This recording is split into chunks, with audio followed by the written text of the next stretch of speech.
ٹک کر برتن سنک میں رکھتی، اس کا ذہن 2 روز سے انیسا پپھو کی باتوں میں الجھا ہوا تھا۔ دامیر نادرہ کے ضروری معاملات میں الجھا اسے کم ہی ٹائم دے پایا تھا۔ ساجد مغل غنما پر خاصے برسے تھے۔ خدیجہ بیگم سر پکڑے اپنے کمرے میں بند تھی۔ برتن سارے سیٹ کرتے وہ کمرے کی طرف بڑھی۔ طبیعت پر عجیب بوجھل پن چھایا ہوا تھا۔ گھنٹی کی آواز پر اس نے ڈریسنگ ٹیبل کی طرف دیکھا جہاں دامیر کا موبائل پڑا تھا جو شاید آج غلطی سے گھر چھوڑ گیا تھا۔ سکرین پر چلتے نام کو دیکھ کر اس کے ماتھے پر شکنیں نمودار ہوئی تھیں۔ عافیہ نامی خاتون کا فون بہت بار آ چکا تھا۔ بغیر کسی تدو کے اس سے فون اٹھایا تھا۔ بابا، دوسری طرف سے کسی بچی کی آواز گونجی۔ بابا جانی، آپ کہاں ہیں؟ آپ پلیز جلدی سے آ جائیں، مجھے اور ماما کو آپ بہت یاد آ رہے ہیں۔ رابیل کو یک دم سے اپنا سانس اٹکتا ہوا محسوس ہوا۔ کون؟ بامشکل الفاظ زبان سے ادا ہوئے۔ آنٹی، آپ میرے بابا سے بات کروا دو، انہیں بتاؤ ان کی ڈول انہیں مس کر رہی ہے۔ پیچھے سے کسی نے بچی کے ہاتھ سے موبائل لے لیا تھا۔ سوری دامیر، میں جانتی ہوں تم اس وقت بزی ہوتے ہو، بس گڑیا تنگ کر رہی تھی کہ اسے اپنے بابا سے بات کرنی ہے۔ موبائل اس کے ہاتھوں سے چھوٹ کر کارپٹ پہ گرا۔ چکراتے سر کو سنبھالتے وہ بے دہانی میں چلتی کمرے سے باہر اور لاؤنج پار کرتی گھر سے باہر نکل گئی۔ آپ کی ماں بننے کی چانسز بہت کم ہیں، کان میں ڈاکٹر کی آواز گونجی۔ بابا، ذہن کے پردے میں ایک بچی دامیر کی گود میں تھی، لیکن اس بچی کی ماں وہ نہیں تھی۔ پاؤں کی ٹھوکر سے پتھر ہٹاتے وہ سیدھ میں چلتی مین روڈ کی طرف نکل آئی۔ دھوکے کی اذیت پورے جسم میں سرایت کر گئی۔ سب ٹھیک کہتے تھے دامیر پوری زندگی اس کے ساتھ نہیں گزارے گا۔ آنکھوں میں آنسو جمع ہونے لگے۔ اسے اپنا وجود زمین میں گرتا ہوا محسوس ہو رہا تھا۔ ہر گزرتے لمحے کے ساتھ سانس سینے میں اٹک رہی تھی۔ جھٹکے سے ایک گاڑی اس کے سامنے رکی۔ 2 ہاتھوں نے اسے زبردستی گاڑی کے اندر کھینچ لیا۔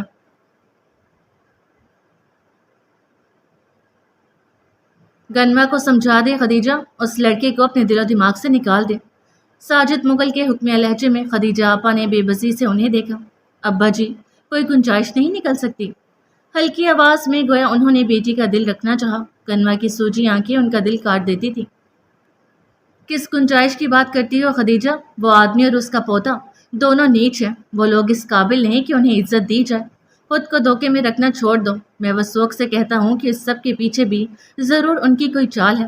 وہ مل کر ہم سے غنما کو دور کرنا چاہتے ہیں۔ ساجد مغل اپنے موقف پر ڈٹے ہوئے تھے۔ یہ زیادتی ہے نانا ابو۔ آپ اور لقمان انکل کی نام نہاد جنگ میں 2 قیمتی جانیں کب تک اپنے جذبات و احساسات کی قربانی دیتے رہیں گی؟ حرم فوراً بہن کے حق میں بول اٹھی۔ غنما کی سوجی آنکھیں اور پسمردہ چہرہ اسے دیکھا نہیں جا رہا تھا۔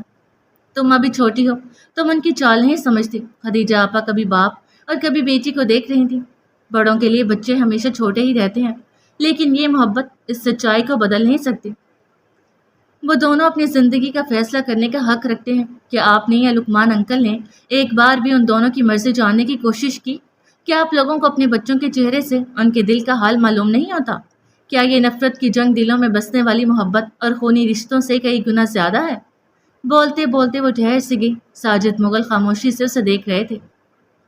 آپ کے مجبور کرنے پر کیا پتا غنما اس رشتے سے دستبردار ہو جائے، لیکن یہ ان کے دل کی دنیا برباد کرنے کے مترادف ہے۔ نانا ابو اور امی کو دیکھتے وہ کمرے کی طرف بڑھ گئی۔ کہنا کو کچھ باقی نہیں تھا۔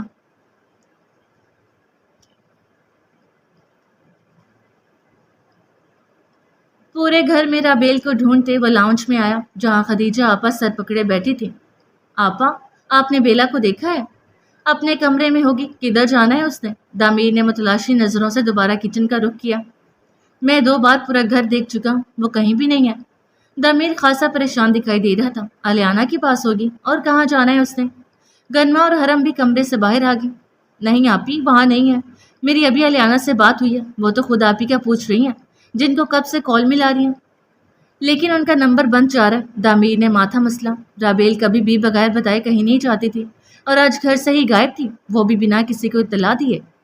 میں عدیل اور صالحہ بھابھی سے پتہ کرتا ہوں۔ دامیر عجلت میں باہر کی طرف بھاگا۔ امی، میں بھی محلے میں کسی سے پتہ کرتی ہوں۔ دوپٹہ سر پہ جماتے حرم بھی دامیر کے پیچھے ہو گئی۔